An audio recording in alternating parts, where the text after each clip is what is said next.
Hello dear students, आज हम करेंगे chapter number 3 discovering Tut. The saga continues by A R. Williams from the book Hornbill of class 11th। जैसे कि आप title दे सकते हैं डिस्कवरिंग टट, यानी कि टट के बारे में बताया गया है इस चैप्टर में। और ये एक आर्टिकल है जो लिखा गया था टट के ऊपर। काफ़ी इन्वेस्टिगेशन के बाद ये लिखा गया था। और ज़्यादा अगर आप जानना चाहते हैं टट के बारे में तो आप गूगल कर सकते हैं, गूगल पर आप सर्च कर सकते हैं, आपको बहुत सारी इन्फॉर्मेशन मिल जाएगी टट के ऊपर। लेकिन एक बात का आपको ध्यान रखना है कि टट के ऊपर जो भी इन्फॉर्मेशन आपको एक्स्ट्रा इन्फॉर्मेशन मिलती है जो इस चैप्टर से हटकर है, वो आपको अपने आंसर्स में इंक्लूड नहीं करना है एग्जामिनेशंस में। वो आपको सिर्फ अपनी नॉलेज के लिए ही रखना है ताकि और आपकी नॉलेज गेन हो, ठीक है। और आपको अपने आंसर्स में सिर्फ वही मेंशन करना है जो जिस डिस्कवरी के बारे में इस चैप्टर में बताया गया है। तो देखते हैं यहाँ पर क्या बताया गया है, क्या डिस्कवरी की गई थी टट के ऊपर। He was just a teenager when he died. तो यहाँ टट की बात हो रही है कि टट की जब डेथ हुई थी, जब वो मरा था, तब वो एक टीनेजर था। The last heir of a powerful family that had ruled Egypt. और लास्ट हेयर मतलब ये अपने ख़ानदान का आखिरी शख्स था जिसने इजिप्ट में रूल किया था, यानी इसका ख़ानदान सालों से इजिप्ट में रूल करता हुआ आ रहा था, यानी इसकी फ़ैमिली से ही सब लोग राजा हुआ करते थे और ये अपनी फ़ैमिली का आखिरी राजा था। And its empire for centuries, ठीक है। तो सेंचुरी से यानी सालों से इसके लोग ही, इसके ख़ानदान के लोग ही रूल कर रहे थे। He was laid to rest laden with gold and eventually forgotten. He was laid to rest laden with gold, laden मतलब पूरा सजा हुआ था, वो गोल्ड से सजा हुआ था। और उसको रख दिया गया उसके कब्र में, और फिर वहाँ उसके लोग उसको रख कर भूल गए। Since the discovery of his tomb in 1922, जब तक कि उसकी डिस्कवरी नहीं हुई, यानी उसको ढूंढा नहीं गया इन द ईयर 1922, 1922 में, the modern world has speculated about what happened to him. तो लोग स्पेकुलेट करते थे। स्पेकुलेटेड मतलब गेस्ड करना, मतलब किसी के बारे में अनुमान लगाना, अंदाज़े लगाना। तो जो मॉडर्न वर्ल्ड के लोग थे वो उसके बारे में अंदाज़े लगाते थे तरह तरह के, about what happened to him, कि उसके साथ क्या हुआ होगा, with murder being the most extreme possibility. और ज़्यादातर लोगों का यही सोचना था कि उसका मर्डर किया गया था। Now leaving his tomb for the first time in almost 80 years. और अब जब उसकी डिस्कवरी हुई थी तो 80 साल बाद उसने अपना टोम छोड़ा था। टुट has undergone a CT scan that offers new clues about his life and death. Tut का सीटी स्कैन किया गया। सीटी कहते हैं कंप्यूटर टोमोग्राफी, यानी कि एक तरह का एक्सरे होते हैं ये इसमें, और डिटेल्ड एक्सरे होते हैं जिससे इसको स्कैन किया जाता है बॉडी को, और उसके बारे में नए क्लूज़ निकाले जाते हैं, यानी कि पता लगाया जाता है उसके बारे में कि उसकी बॉडी के साथ क्या हुआ होगा, कैसे वो मरा, कैसी उसकी ज़िंदगी रही। तो about his life and death यानी उसकी ज़िंदगी के बारे में और उसकी मौत के बारे में, कि वो कैसे मरा, किसी दुर्घटना से मरा या फिर किसी ने उसका मर्डर किया था, या कैसे मरा, किसी नेचुरल डेथ से मरा। तो ये सारी स्टडीज़ की गई इसकी बॉडी के ऊपर, सीटी स्कैन करके पता लगाया गया। And provide precise data for an accurate forensic reconstruction of the boyish pharaoh. Pharaoh ये कोई नाम नहीं है। फ़ैरो इजिप्ट के राजा, जितने भी राजा होते थे इजिप्ट के, उनको फ़ैरो बोला जाता था, और उर्दू में या अरबी में इसे फ़िरौन भी कहते हैं, ठीक है। तो ये उसी फ़िरौन ख़ानदान से बिलोंग करता था। तो इसकी जो है वो प्रिसाइज डेटा बनाया गया और उस पर एक्यूरेट फॉरेंसिक रिकन्स्ट्रक्शन किया गया। Forensic reconstruction means scientific rebuilding of past events, यानी कि साइंटिफिक साइंस के बेसिस पर जो स्टडी की गई, उससे उसके जो पास्ट था, जो पास्ट में जो भी उसके साथ हुआ था, उसके ऊपर स्टडी करके पता लगाया गया। ठीक है, इस बॉयज फेरो के साथ जो भी हुआ, और एक प्रिसाइज डेटा तैयार किया गया। प्रिसाइज मतलब बिल्कुल डिटेल में बहुत अच्छे से पता लगाया गया कि क्या क्या इसके साथ। प्रिसाइज कहते हैं आप एक्यूरेट को, कि बिल्कुल एक्यूरेट स्टडी करके इसके ऊपर एक डेटा तैयार किया गया। An angry wind stirred up ghostly dust devils as King Tut was taken from his resting place in the ancient Egyptian cemetery known as the Valley of the Kings. तो जिस रोज़ इसकी बॉडी को, king टट की body को निकाला गया उसकी कब्र से, उस दिन बहुत तेज़ हवाएं चल रही थी। घोस्टली डस्ट मतलब बिल्कुल ख़तरनाक हवाएं चल रही थी और धूल भरी हवाएं चल रही थी जिस दिन उसको निकाला गया। फ्रॉम हिज रेस्टिंग प्लेस, जहाँ वो अब तक था, यानी अपनी कब्र में था। In the ancient Egyptian cemetery known as the Valley of the Kings. और कहाँ पर रखी हुई थी उसकी बॉडी? इजिप्शियन सिमेट्री में। इजिप्शियन सिमेट्री कहते हैं, पहले ज़माने में सिमेट्री कहते थे ग्रेवयार्ड को, ठीक है, और इजिप्ट में जो ग्रेवयार्ड है वहाँ पर। और ये ग्रेवयार्ड एक ख़ास ग्रेवयार्ड है, एक ख़ास सिमेट्री है जिसका नाम है valley of the Kings.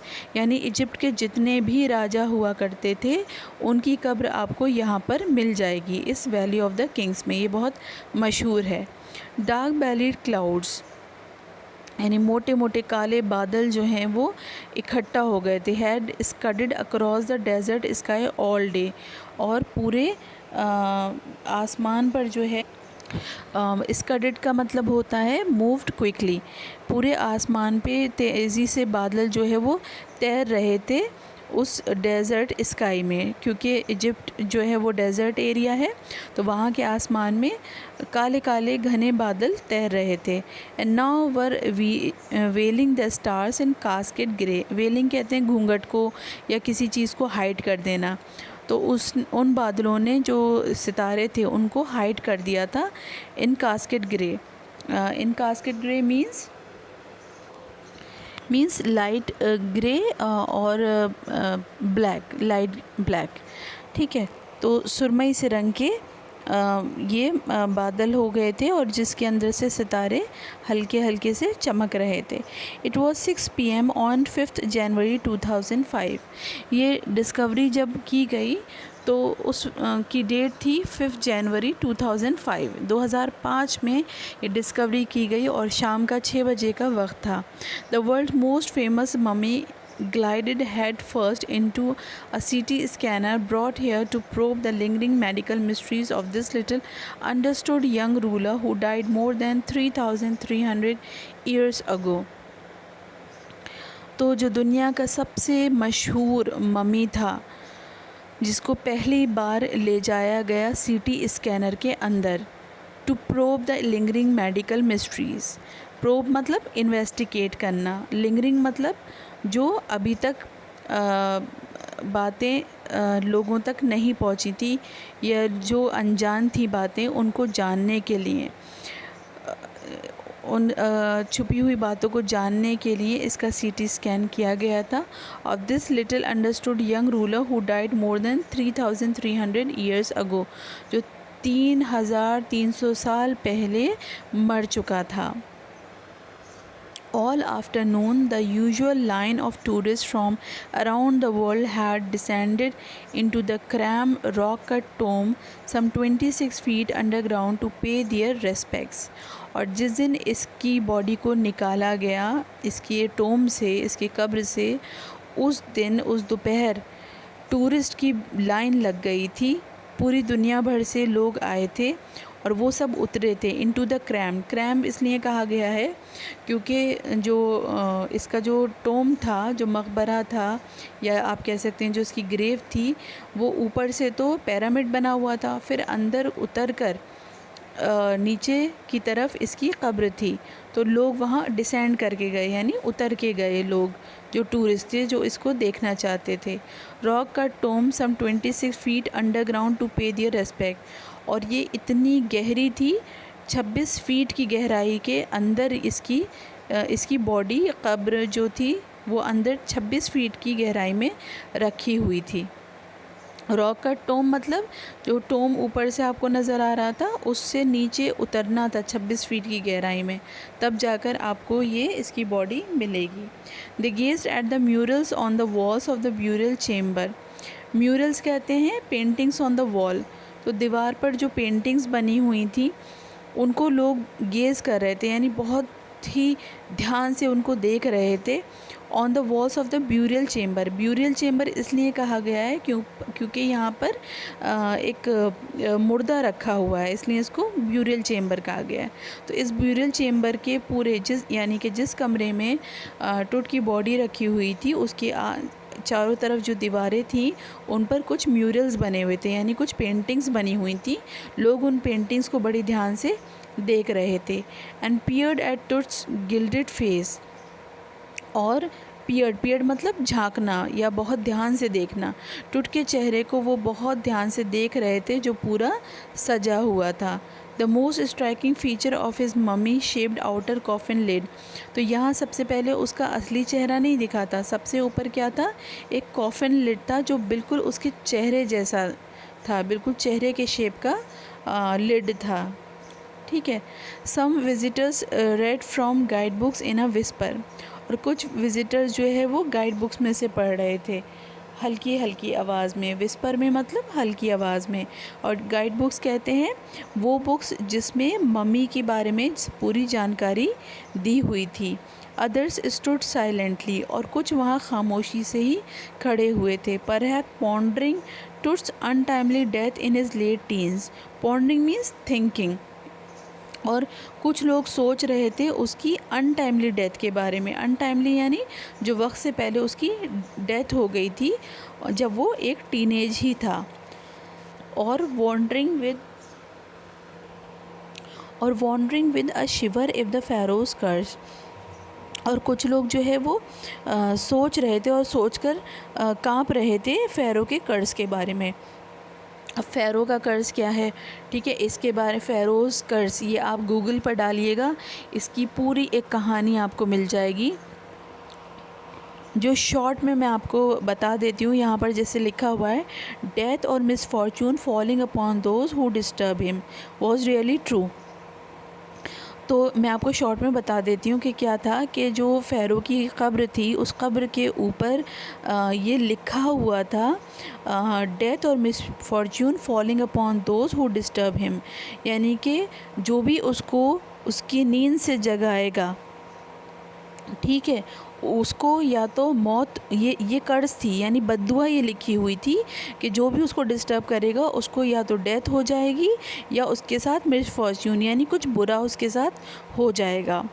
Was really true, अब ये क्यों कह रहा है ऐसा वॉज रियली ट्रू, क्योंकि ऐसा माना जाता है कि कुछ लोगों के साथ ऐसा हुआ। तो पहली बार जब डिस्कवरी की गई थी तो उस डिस्कवरी के बाद जितने भी लोग इन्वॉल्व थे उस मम्मी को निकालने में, जो साइंटिस्ट पागल होकर मर गए थे, और जो लेबरर्स थे इन्वॉल्व इसमें वो सबको एक अनजानी एक लाइलाज बीमारी हो गई थी और सब मर गए थे। ठीक है, तो इसलिए कहा गया है कि वॉज रियली ट्रू, इसलिए यहाँ पर राइटर ये कह रहा है। The mummy is in very bad condition because of what Carter did in the 1920s said Zahi Hawass. तो अभी जो डिस्कवरी हुई है 2005 में वो ज़ही हवास ने की है। उससे पहले जो डिस्कवरी हुई थी वो 1920s में हुई थी और वो हॉवर्ड कार्टर ने की थी। ठीक है, तो ज़ही हवास कहते हैं कि हॉवर्ड कार्टर ने मम्मी को बहुत बुरी कंडीशन में कर दिया था। Secretary general of Egypt's Supreme council of Antiquities as he leaned over the body for a long first look। तो ये जो ज़ही हवास थे ये secretary general of Egypt supreme council of antiquities. ठीक है, एंटिक्विटी का मतलब होता है ancient. As he lean over the body for a long first look, जब उन्होंने पहली बार बहुत अच्छे से इस टूट की बॉडी को देखा तब ऐसा उन्होंने कहा। कार्टर, अब यहाँ कार्टर के बारे में आपको बताया जा रहा है कि कार्टर कौन था। उसका पूरा नाम था Howard Carter, that is was a British archaeologist. अब आर्कोलॉजिस्ट कौन होते हैं? आर्कोलॉजिस्ट वो होते हैं जो पुरानी उसको कहते हैं person who studies history through old monuments, यानी पुरानी हिस्ट्री के बारे में जानते हैं पुराने मोनूमेंट्स को पढ़कर। ठीक है, तो ये जो था ये एक आर्कियोलॉजिस्ट था Howard quarter, who in 1922 discovered Tut's tomb after years of futile searching। futile मतलब बेकार, बहुत साल तक ये इसके टोम को, इसकी कब्र को ढूंढता रहा, टुट की कब्र को, लेकिन इसे बहुत साल तक नहीं मिला ये। फिर इसको 1922 में यानी 1922 में इसको टुट की कब्र आखिरकार मिल गई। इट्स कंटेंट्स दो हेस्टली रैंसैक्ड इन एंटिक्विटी और सरप्राइजिंगली कंप्लीट, और ऐसे लग रहा था कि जैसे जल्दबाजी में, बहुत जल्दबाजी में इसको रखा गया है। इसकी जो सारी चीज़ें हैं, इसके जो मॉन्यूमेंट्स हैं, उन सबको बहुत जल्दबाजी में पैक करके रखा गया है, लेकिन सारी चीज़ें अपनी जगह पर मौजूद थीं। They remain the richest royal collection ever found and have become part of the Feroz legend. और जितनी भी रिचेस्ट रॉयल कलेक्शन थे, यानी जो भी एक राजा की ज़रूरत की चीज़ें होती हैं, ख़ास चीज़ें होती हैं, जो महंगी महंगी चीज़ें होती हैं, वो सब उसके साथ मौजूद थी और उसका हिस्सा बनी हुई थी इस फ़ेरो का। Stunning artifacts in gold, artifact कहते हैं ऑर्नामेंट ऑफ एंशिएंट टाइम। ठीक है, पुराने ज़माने के जो ज़ेवरात होते हैं उनको हम आर्टिफैक्ट्स कहते हैं। वो सब स्टनिंग थे, स्टनिंग मतलब बहुत ही ज़्यादा खूबसूरत थे, वो सब गोल्ड के थे। Their eternal brilliance meant to guarantee resurrection, और जितनी एटर्नल, एटर्नल मतलब एवरलास्टिंग, और जिस तरह से वो खूबसूरती उनकी थी उस गोल्ड की, और जिस तरह से वो सारी चीज़ें मौजूद थी, तो उसको देखकर ऐसा लगता था कि गारंटी मतलब कि वाकई में रिसरेक्शन होगा। रिसरेक्शन कहते हैं लाइफ आफ्टर डेथ, या हम हिंदी में जिसे पुनर्जन्म कहते हैं। तो उन सारे सोने की चीज़ों को, जो चमकती हुई चीज़ें सोने की थी, असली सोने की थी, उस डेड बॉडी के साथ, मम्मी के साथ, तो उनको देखकर ये लग रहा था कि वाकई पुनर्जन्म होता है। Caused a sensation at the time of discovery, तो लोगों में एक सेंसेशन हो गया, यानी लोगों में हलचल मच गई थी जब ये डिस्कवरी हुई थी। And still get the most attention, तो 1922 में एक लोगों में हलचल मच गई थी, और अब जब 2005 में फिर से इसकी डिस्कवरी की गई तो फिर से इसने लोगों को बड़ा आकर्षित किया। बट टूट was also buried with everyday things he would want in the after life, क्योंकि इसके ज़माने के लोग आफ्टर लाइफ में बिलीव करते थे, वो मानते थे कि रिसरेक्शन होगा, यानी पुनर्जन्म होगा, मरने के बाद फिर से जाग उठेंगे वो। तो इसलिए उनके साथ उनकी रोज़मर्रा की ज़िंदगी की जो भी ज़रूरी चीज़ें थीं जो वो इस्तेमाल करते थे, वो सब उनकी डेड बॉडी के साथ रखी गई थी। अब उसमें क्या क्या सामान था? बोर्ड गेम्स, अब ब्रॉन्ज रेज़र जिससे शेविंग करते हैं, ठीक है, वो था। बोर्ड गेम्स यानी कि एक ऐसा बोर्ड जिस पर के गेम्स खेले जाते हैं, जैसे चेस है, लूडो है, इस तरह का। लिनन अंडरगारमेंट्स, लिनन एक तरह का कपड़ा होता है, उसके अंडरगारमेंट्स से, यानी कपड़े थे इनके कुछ। Cases of food and wine, और खाने पीने की चीज़ें भी मौजूद थीं। After months of carefully recording the Feroz funerary treasures इसलिए कहा गया है क्योंकि ये फ्यूनरल के साथ हैं। ट्रेजर्स यानी सारी कीमती चीज़ें, तो फ़ेरो की जितनी भी कीमती चीज़ें उसके साथ थीं, उसके फ्यूनरल के साथ, उन सब की बहुत ही अच्छी से रिकॉर्डिंग की गई, यानी कि उनकी स्टडी की गई। Carter began investigating his 3 nested coffins. Nested कहते हैं एक के अंदर एक रखा हुआ था, तो 3 नेस्टेड कॉफिन थे, यानी पहले एक कॉफिन था जो बिल्कुल फ़ैरौन की शक्ल का था, बिल्कुल वैसी शेप का जैसे मास्क होता है उस तरह से था। फिर उसको हटाया गया, फिर सेकंड कॉफिन निकला, फिर जब सेकंड को हटाया गया तो थर्ड कॉफिन निकला, और थर्ड कॉफिन के अंदर बॉडी रखी हुई थी। तो इस तरह से एक के अंदर, जैसे आप लोग करते हैं ना, गिफ्ट रख देते हैं, एक डिब्बे के अंदर एक डिब्बा, फिर एक डिब्बे के अंदर एक डिब्बा, इस तरह से आप लोग गिफ्ट पैक करते हैं। तो इस तरह से वो पैक्ड था बिल्कुल 3 कॉफिन्स के अंदर। कॉफिन तो आप लोग जानते ही हैं जिसमें डेड बॉडी रखी जाती है। Carter began investigating his 3 nested coffins. तो कार्टर ने अब इन्वेस्टिगेट करना शुरू किया, यानी उसके ऊपर स्टडी करना शुरू की, उसकी जानकारी लेना शुरू करी, उसने इंक्वायरी करी उसके उन 3 कॉफिन्स की। ओपनिंग द फर्स्ट, जब पहला कॉफिन खोला गया, he found a shroud एडॉर्न with garlands of willow and olive leaves. तो जो श्राउड यानी कि जो कपड़ा होता है जिससे डेड बॉडी ढकी होती है, ठीक है, उसके ऊपर गार्लैंड्स थे, गार्लैंड्स ऑफ विलो एक तरह का पेड़ होता है, ठीक है, उसकी पत्तियां पड़ी हुई थी, एंड ऑलिव लीव्स, और जो ऑलिव यानी जैतून होता है उसकी पत्तियां पड़ी हुई थी। वाइल्ड सेलरी और दूसरे प्लांट्स से उनकी पत्तियां पड़ी हुई थी। लोटस पेटल, लोटस की पत्तियां पड़ी हुई थी, एंड कॉर्नफ्लावर्स, और जो मक्का होती है मक्का के फूल की भी पत्तियां पड़ी हुई थी। The faded evidence of a burial in March और अप्रैल। तो ये जो पेड़ थे, जिन पेड़ों की पत्तियां उसके श्राउड पर, उसके कफन के ऊपर पड़ी हुई थी, उनसे ये पता लगता है कि किस मौसम में उसकी मौत हुई थी। तो लगभग उसकी जो मौत हुई थी वो मार्च या अप्रैल में हुई थी, क्योंकि इस तरह के जो पत्तियां हैं, जो पेड़ पौधे हैं, वो मार्च और अप्रैल में पाए जाते हैं। When he finally reach the mummy, और जब 3 कफ़न को हटाने के बाद जब तीसरे कफ़न पर वो पहुंचा और वहाँ उसको मम्मी मिला, दो ही रैन इनटू ट्रबल। तो जब उसने मम्मी को देखा तो वो बड़ा परेशान हो गया। The ritual resins had harden.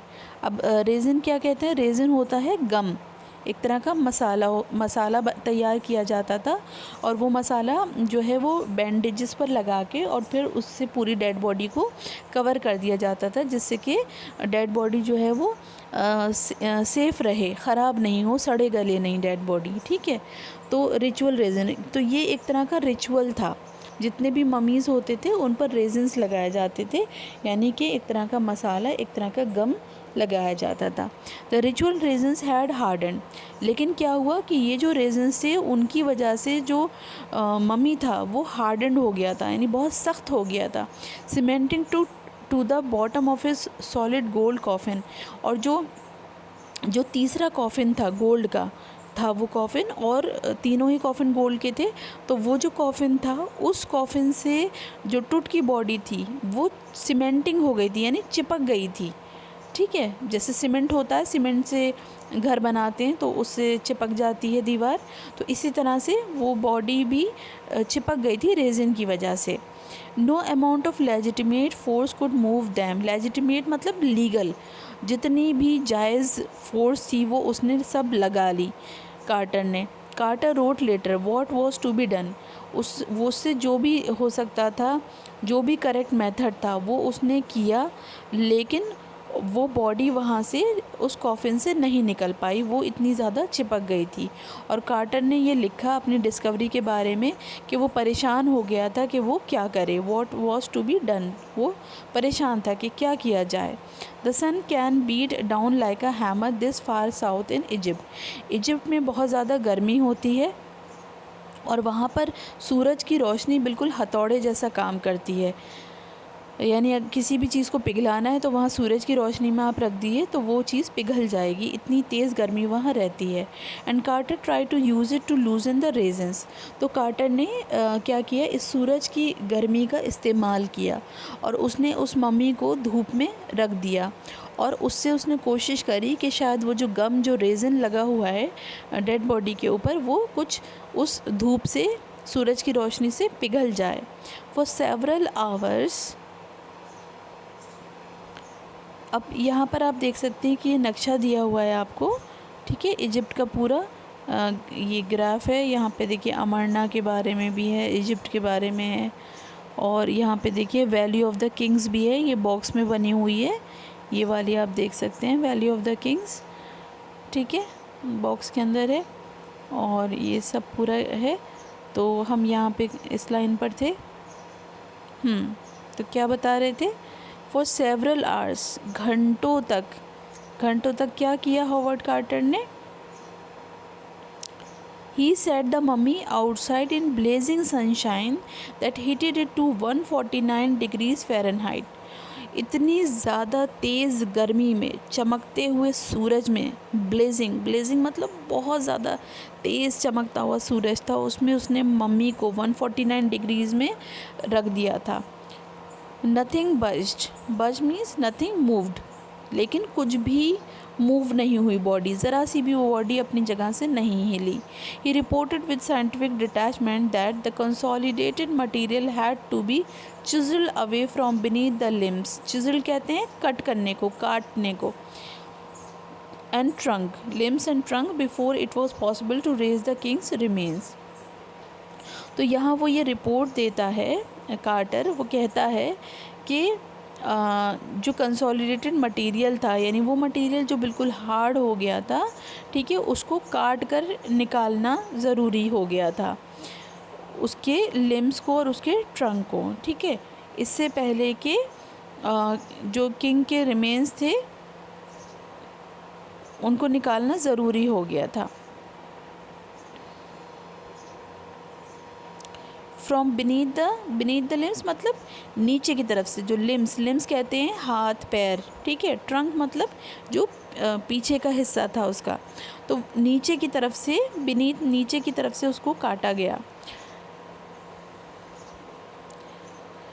In his defence Carter really had little choice. अब कार्टर ने अपने डिफेंस में, यानी अपने बचाव में ये कहा कि उसके पास कोई चॉइस नहीं थी, ठीक है, यानी कोई और रास्ता नहीं था उसके पास उस मम्मी को काटने के अलावा। If he hadn't cut the mummy free, thieves most certainly would have circumvented the guards and ripped it apart to remove the gold. तो कार्टर कहता है कि अगर वो इसको मम्मी को काट के अलग नहीं करता, तो जो चोर थे, क्योंकि चोरों को पता चल चुका था इसकी डिस्कवरी का, और इसके साथ बहुत ज़्यादा गोल्ड था, तो यकीनन जो चोर थे वो गार्ड्स को सर्कमवेंटेड कर देते, यानी उनको जो है वो किसी तरह से बहला फुसला देते। And ripped it apart to remove the gold, और बॉडी को पूरा रिप्ड कर देते, यानी काट फाड़ देते, बिल्कुल बुरी तरह से उसे फाड़ देते और उसका गोल्ड चुरा कर ले जाते। In Tut's time the royals were fabulously wealthy. Tut के ज़माने में जितने भी रॉयल्स होते थे, रॉयल्स यानी जितने भी किंग्स होते थे, वो सब बहुत ज़्यादा पैसे वाले होते थे, बहुत रिच थे वो लोग। एंड दे थॉट और होप, और वो ऐसा सोचते थे या ऐसी वो उम्मीद करते थे, they could take their riches with them. जैसे कि आपने सुना होगा ना कि वो तो अपना पैसा भाई कब्र में लेकर जाएंगे, तो इन लोगों के साथ कुछ ऐसा ही मानना था। वो सोचते थे कि वो अपना जो भी रिचेस हैं, यानी जो भी उनका पैसा है या जो भी उनका गोल्ड है, वो सब वो अपनी कब्र में अपने साथ लेकर जाएं। For his journey to the great beyond, क्यों journey to the great beyond means life after death. King Tut was lavish with glittering goods, तो क्योंकि वो लाइफ आफ्टर डेथ में बिलीव करते थे, तो वो सोचते थे कि जब वो दोबारा से ज़िंदा होंगे मरने के बाद, तब उनको ये सारी चीज़ों की ज़रूरत पड़ेगी।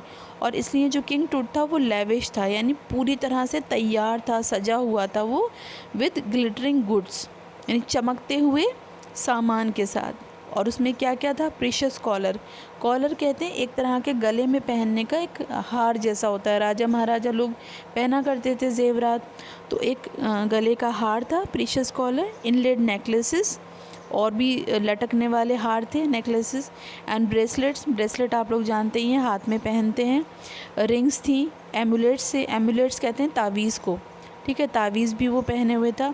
अ सेरेमोनियल एप्रन, राजा लोग एप्रन पहनते हैं जो पीछे तक लंबा सा होता है, तो एक गाउन जैसा होता है, तो वो गाउन जैसा पहने हुए था, एप्रन पहने था। सैंडल्स यानी उसकी चप्पलें भी थीं उसके साथ। She's for his fingers and toes, और हाथों में और पैरों में जो है वो शीट्स पहने हुए था। टू सेपरेट टट फ्रॉम हिज एडॉर्नमेंट्स, एडॉर्नमेंट से मतलब है उसकी जो भी ज्वेलरी, जो भी सामान था टुट के साथ, तो उसको अलग करना था। Carter's man remove the mummy's head and severed nearly every major joint, तो जो कार्टर के साथी थे उन्होंने मम्मी के पहले सर को अलग किया और उसके बाद जितने भी मेजर जॉइंट थे यानी हाथ के, पैर के, जहाँ जहाँ मेजर जॉइंट होते हैं, जैसे घुटने होते हैं या हमारी कोहनियाँ होती हैं, तो ये जो मेजर जॉइंट्स होते हैं यहाँ से इस मम्मी को काटा गया। वंस दे हैड फिनिश्ड, और जब उन्होंने ये कटिंग का काम कर लिया, they reassemble the remains on a layer of sand in a wooden box, फिर उन्होंने एक लकड़ी का बॉक्स तैयार किया। ठीक है, उस लकड़ी के बॉक्स में उन्होंने सैंड बिछा दिया था पूरा, और उस सैंड के ऊपर इन्होंने जो उसके बॉडी के पार्ट्स थे उनको रीअसेंबल किया, यानी दोबारा से इकट्ठा कर दिया उन्होंने। With padding that conceal the damage, और उसकी पैडिंग कर दी यानी उसको अच्छे से पैक कर दिया और कंसील कर दिया यानी छुपा दिया सारे डैमेजेस को।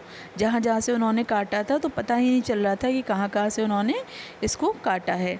द बेड वेयर टट नाउ रेस्ट, और फिर उसको वापस उसके बेड में रख दिया। यानी 1922 में डिस्कवरी की गई, उसकी बॉडी को इस तरह से काटा गया, निकाला गया, और फिर उसके बाद उसे दोबारा से रख दिया गया था स्टडी करके, और फिर 2005 में फिर से ज़ही हवास ने इसके ऊपर स्टडी की थी। ठीक है, तो अब यहाँ पर हम रिसेंट स्टडी के बारे में पढ़ेंगे जो 2005 में की गई थी।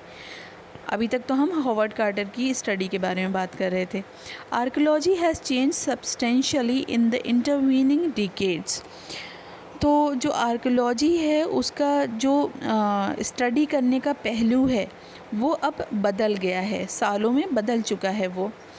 इंटरवीनिंग यानी जो बीच का वक्त है उस वक्त में अब बदलाव आ गया है।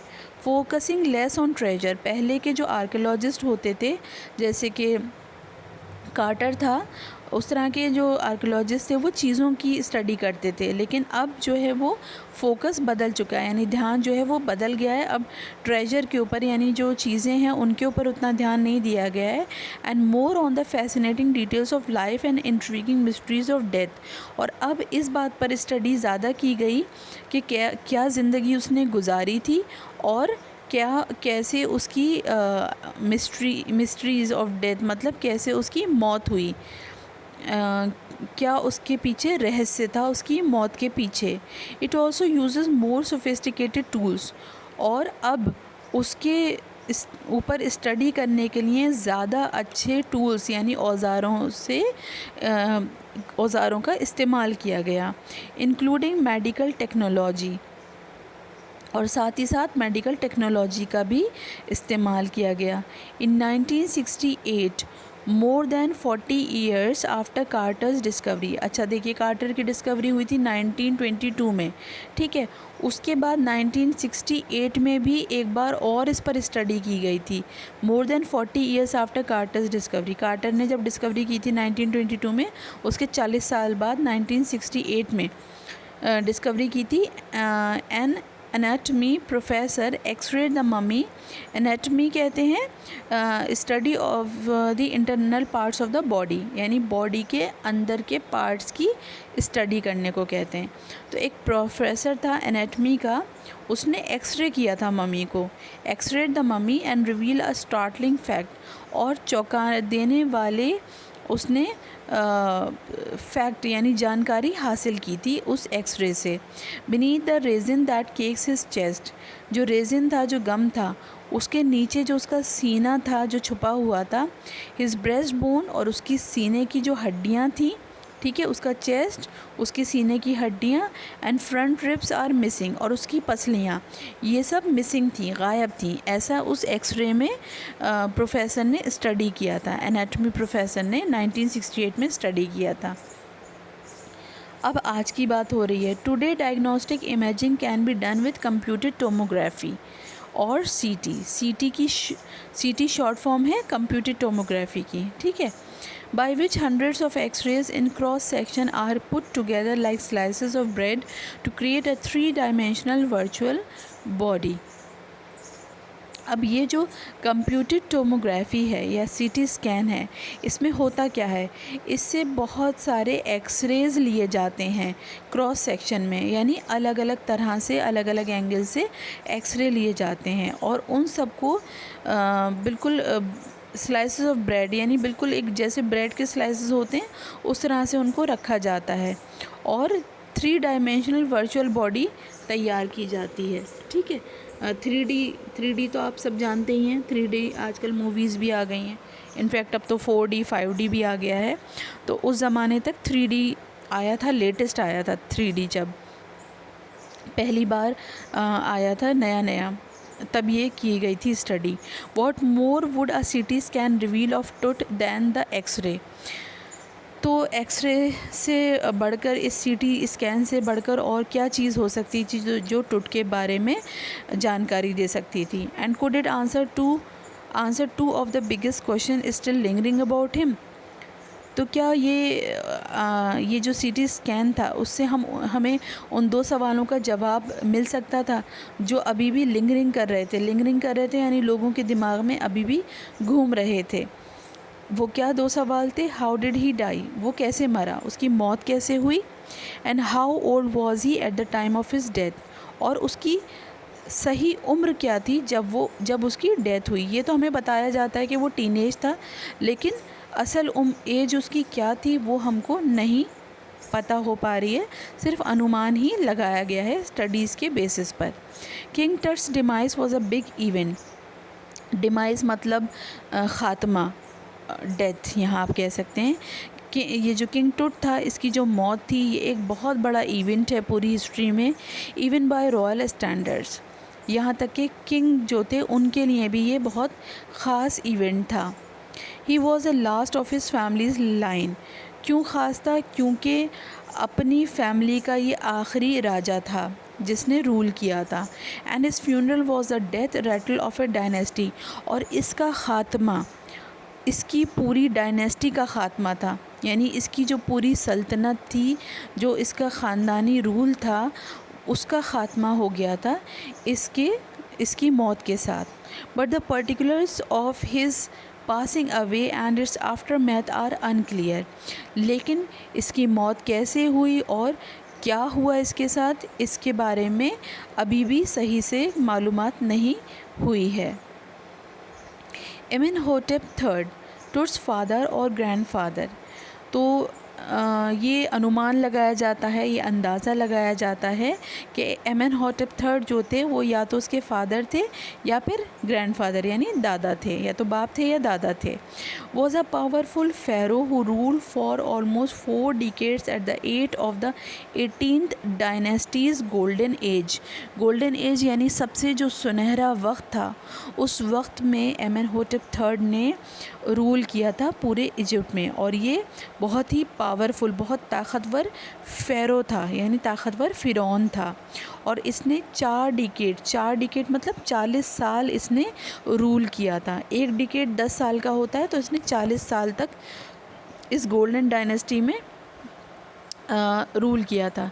हिज सन एमेनहोटेप IV, और फिर उसका बेटा था एमेनहोटेप IV सक्सीडेड हिम मतलब जो गद्दी थी अपने बाप की वो एमेनहोटेप IV को मिली थी।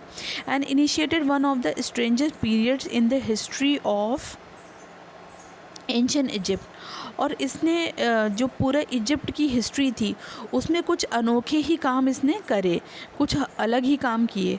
द न्यू फ़ेरो यानी एमेनहोटेप IV जो था, जो नया फ़ेरो था, promoted the worship of the Eton.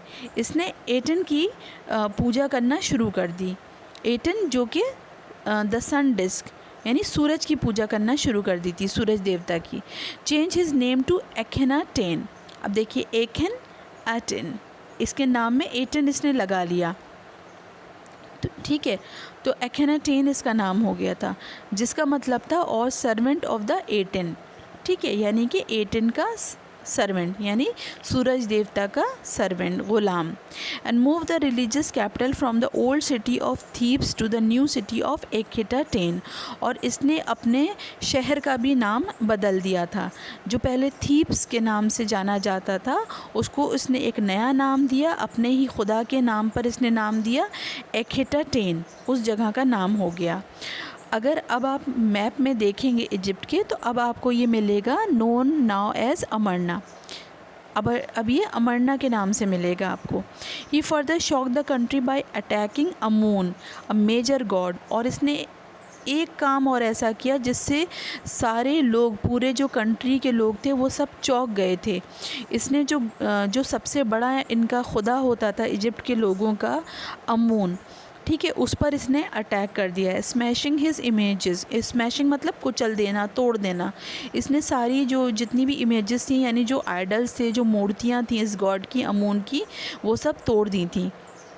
And closing his temples, और उसके सारे जितने भी मंदिर थे इस गॉड अमून के, वो सब उसने बंद कर दिए थे।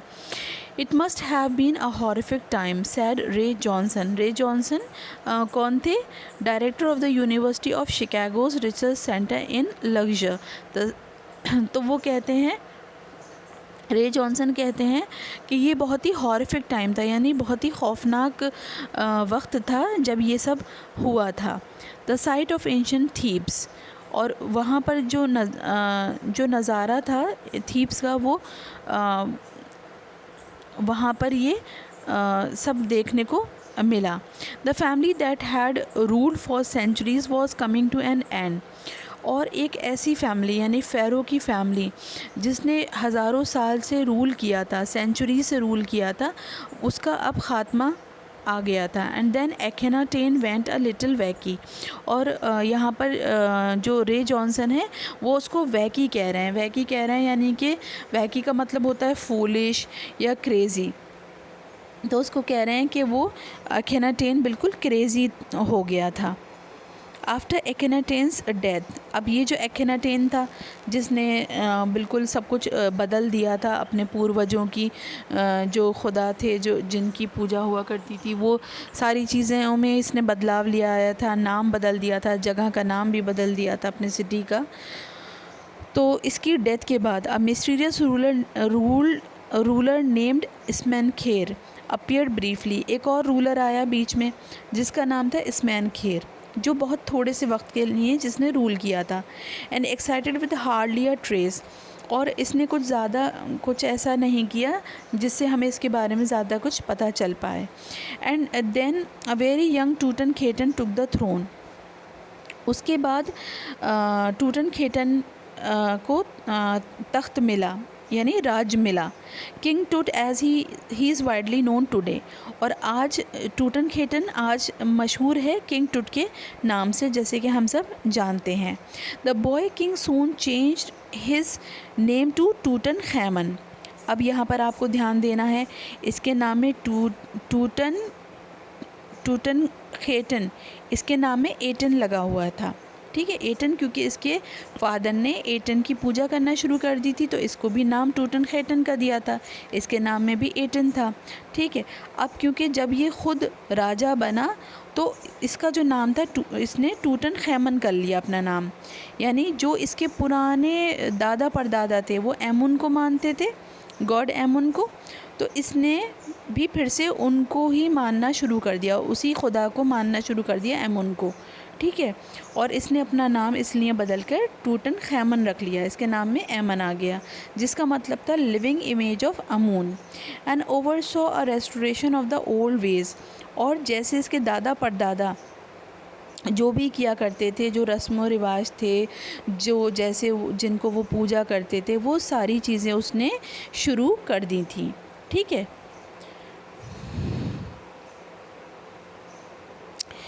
ही रेन फॉर अबाउट 9 ईयर्स, और ये जो हमारा किंग टूट था इसने 9 साल तक रेन किया मतलब रूल किया।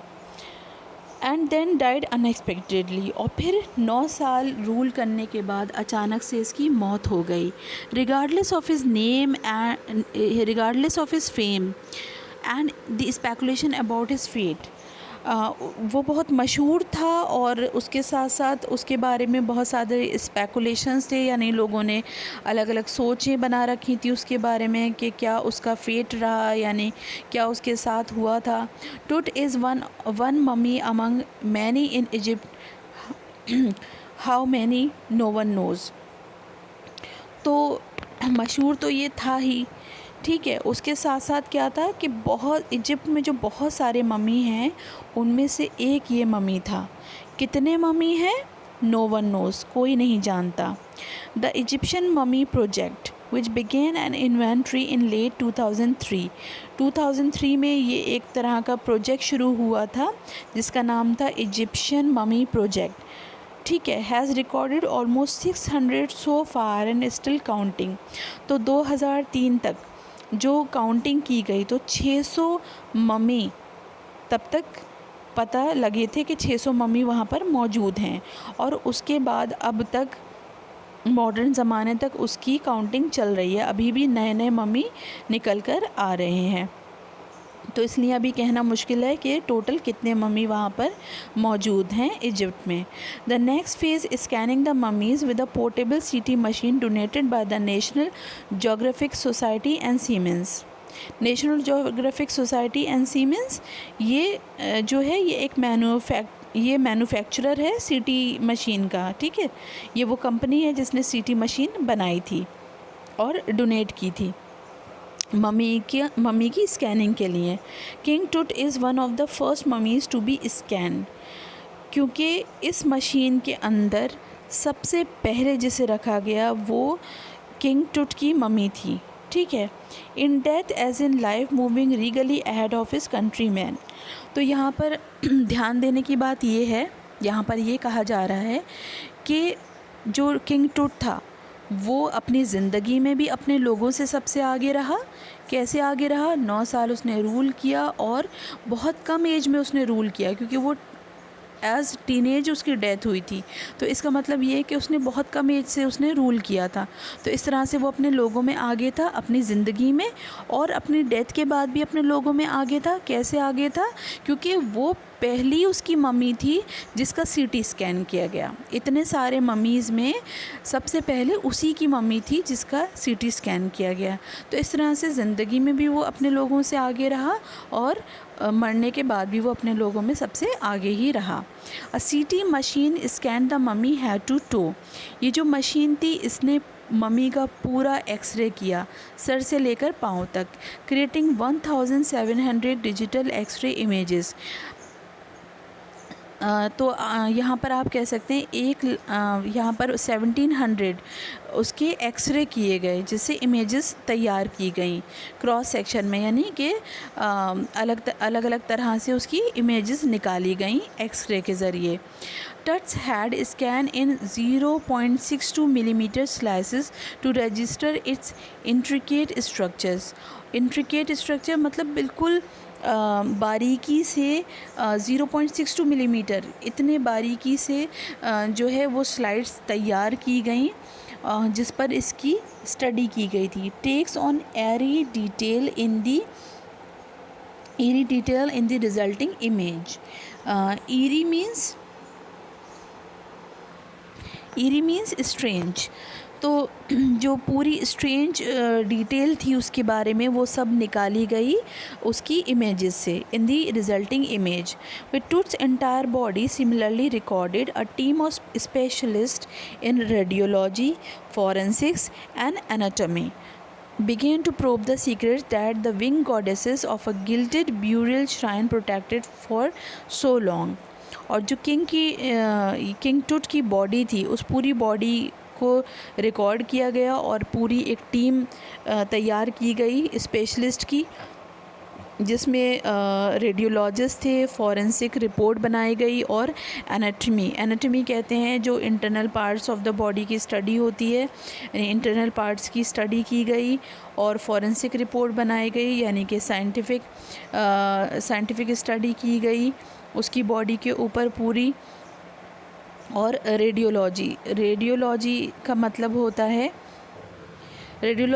है science dealing with x ray and imaging.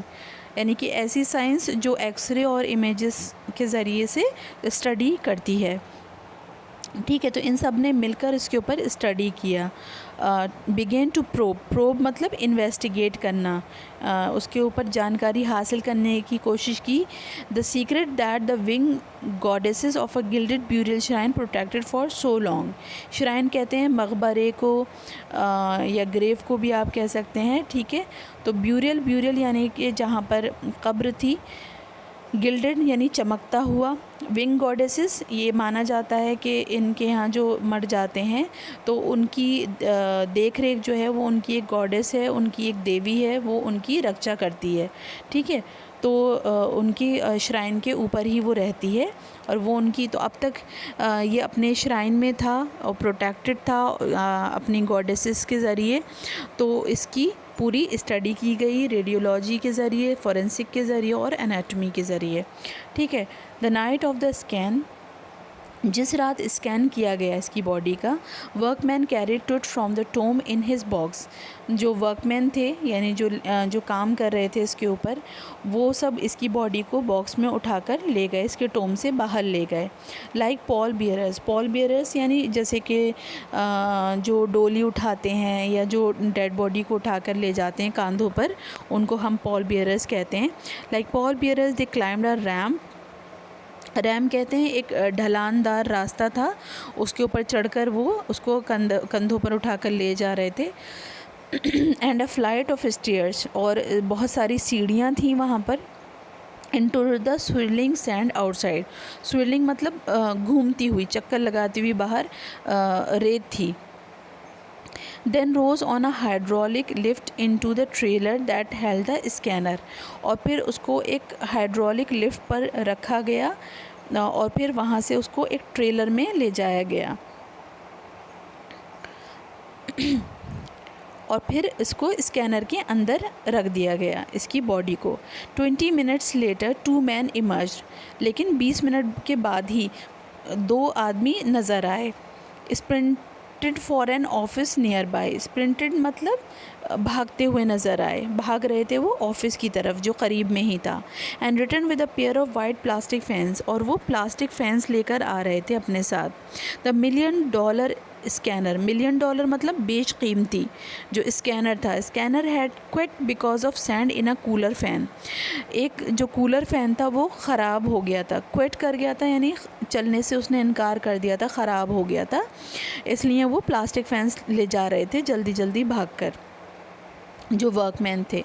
Curse of the pharaoh joked the guard nervously, डरे सहमे एक गार्ड ने हंसकर कहा कि ये कर्स ऑफ द फेरो है, मतलब ये श्राप है फेरो का, और इस वजह से ये जो पंखे हैं वो ख़राब हो गए और काम नहीं। Eventually the substitute fans worked well enough to finish the procedure, फिर जो ये फ़ैन ले जाए गए थे प्लास्टिक के, ठीक है, इनसे काम बन गया था।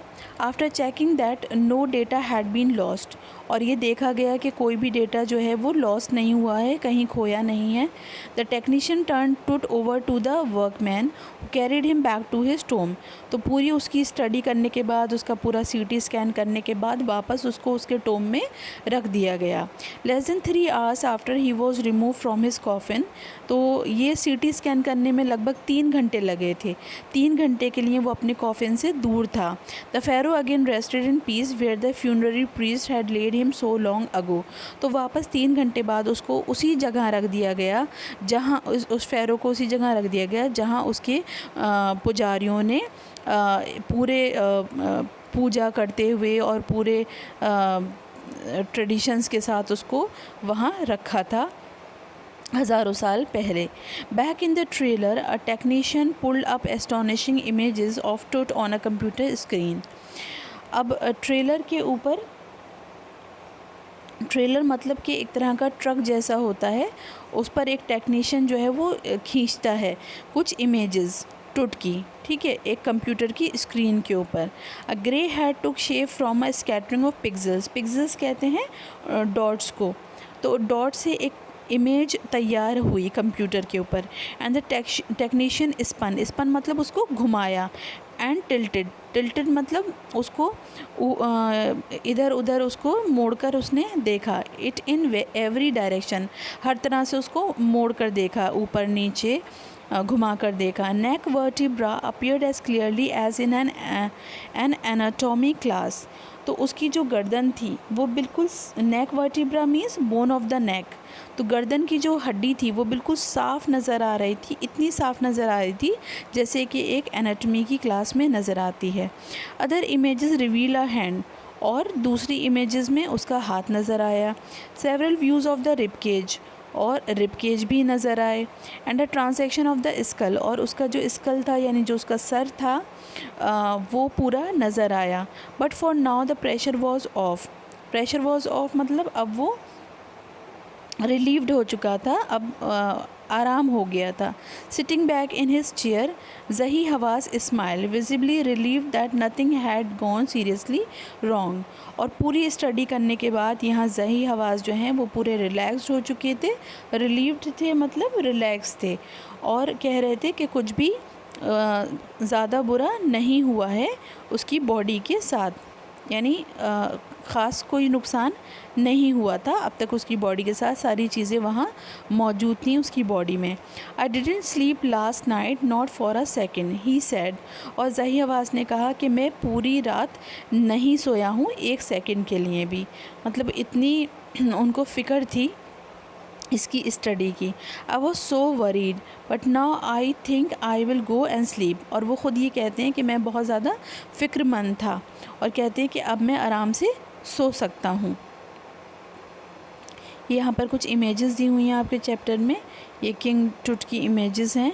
ये वो इमेजेस हैं जो जिनको हम म्यूरल्स कहते हैं, ठीक है, जो किंग टूट के टोम में, देखिए mural in king Tut's tomb showing king Tut with Osiris the god of the afterlife. तो यहाँ पर जो किंग टूट है, ठीक है, वो गॉड के साथ है। गॉड कौन सा God? The god of the after life, यानी जब पुनर्जन्म होता है तो एक गॉड होते हैं वो आते हैं मिलने के लिए, जो मर चुका होता है, जो मृत व्यक्ति होता है उससे मिलने के लिए आते हैं। तो ये म्यूरल के ऊपर इस तरह की पिक्चर वहाँ बनी हुई थी जहाँ पर इसका टोम है किंग टूट का।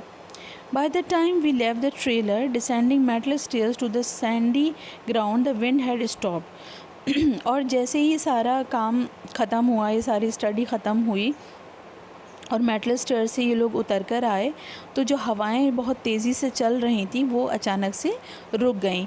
द विंटर एयर ले कोल्ड एंड स्टिल, और जो सर्दियों की हवाएं थी वो ठंडी पड़ गई थी और शांत हो गई थी। लाइक डेथ इटसेल्फ, जैसे कि मौत की शांति होती है। In this valley of the departed, जैसे कि उस वैली में थी जहाँ पर सारे डिपार्टेड थे, यानी जितने भी मरे हुए राजा थे उन सब की वो वैली है, वैली ऑफ द किंग्स है, जैसे कि मैंने आपको पहले ही बताया था। Just above the entrance to Tut's tomb stood Orion, जहाँ पर टुट का टोम है यानी उसकी कब्र है, उसका मकबरा है, बिल्कुल उसके ऊपर ओरियन नज़र आता है। Orion the constellation that the ancient Egyptians knew as a soul of Osiris. Constellation हम कहते हैं ग्रुप ऑफ स्टार्स को, यानी सितारों का झुंड। किंग टूट के टोम के ऊपर वहाँ पर एक कॉन्स्टलेशन बनता है जो वहाँ नज़र आता है, और लोगों का ये मानना है, इजिप्ट के लोगों का ये मानना है कि ये मशहूर है कि ये जो है ये कॉन्स्टलेशन सोल ऑफ ओसाइरिस है, the god of the after life, यानी उस भगवान ये वो खुदा है जो लोगों की केयर करता है जो मर चुके होते हैं। Watching over the boy king, और उनका मानना है कि ये सोल ऑफ ओसाइरिस है यानी God of the after life है, जो उस बॉय की यानी किंग टूट की हिफाजत कर रहा है वहाँ पर। ठीक है, तो ये चैप्टर का जो सोर्स है वो है नेशनल ज्योग्राफिक वॉल्यूम 207 नंबर 6। ठीक है, तो नेशनल ज्योग्राफिक चैनल पर इसकी स्टडी को दिखाया गया था, वहाँ से ये पूरा आर्टिकल तैयार किया गया है जो आपका चैप्टर है। इसको ध्यान से पढ़िए, अपने एग्ज़ाम के लिए तैयार कीजिए, और जो फैक्ट्स इसमें बताए गए हैं वही आप अपने एग्ज़ाम में मेंशन कीजिएगा।